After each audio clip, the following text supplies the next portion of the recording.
Bonjour Elle, je suis Camille Moncarnel et aujourd'hui je vais vous donner ma recette délicieuse et orgasmique du poulet rôti. On commence par la base de la base, un poulet fermier, plutôt label rouge, qu'on va venir contiser, décoller la peau ici sur les filets et on peut y ajouter ce qu'on veut. Moi aujourd'hui je vais préparer un beurre de thym et d'ail. On prend notre beurre, on vient le travailler soit avec une cuillère, soit avec un fouet à la maison.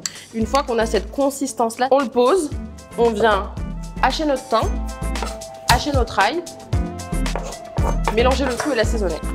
Une fleur de sel, moulin à poivre et on continue à tout incorporer. On prend notre poulet, on prend le doigt et on va venir délicatement, sans percer la peau, venir décoller.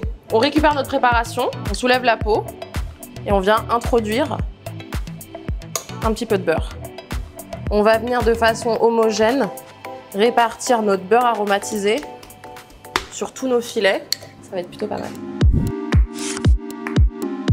On aura besoin de 2 échalotes, d'un oignon jaune, d'un oignon blanc, encore de l'ail, concentré de tomate et vinaigre balsamique. Donc on va venir couper nos échalotes en 2 ou en 4 comme vous voulez.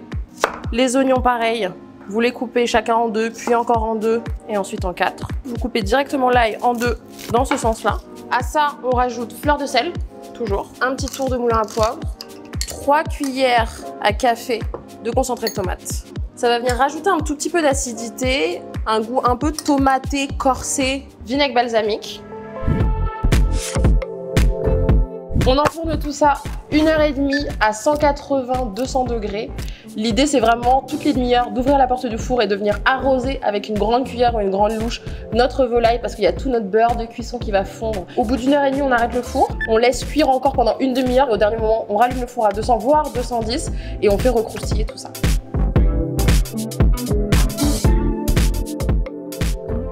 Avec le concentré de tomate, regardez au fond du plat, on se retrouve avec notre beurre de cuisson, notre concentré de tomate. On va venir mélanger tout ça pour lier, ça va nous donner un jus. Bien évidemment, j'ai fait des frites parce que poulet rôti sans frites, toute sincérité, je ne comprends pas l'intérêt. Et pour accompagner tout ça, je vous propose quelque chose de très simple, une spicy mayo. Une base de mayo dans laquelle on va venir ajouter un mélange entre de la pâte de piment, du paprika fumé et du piment d'Espelette.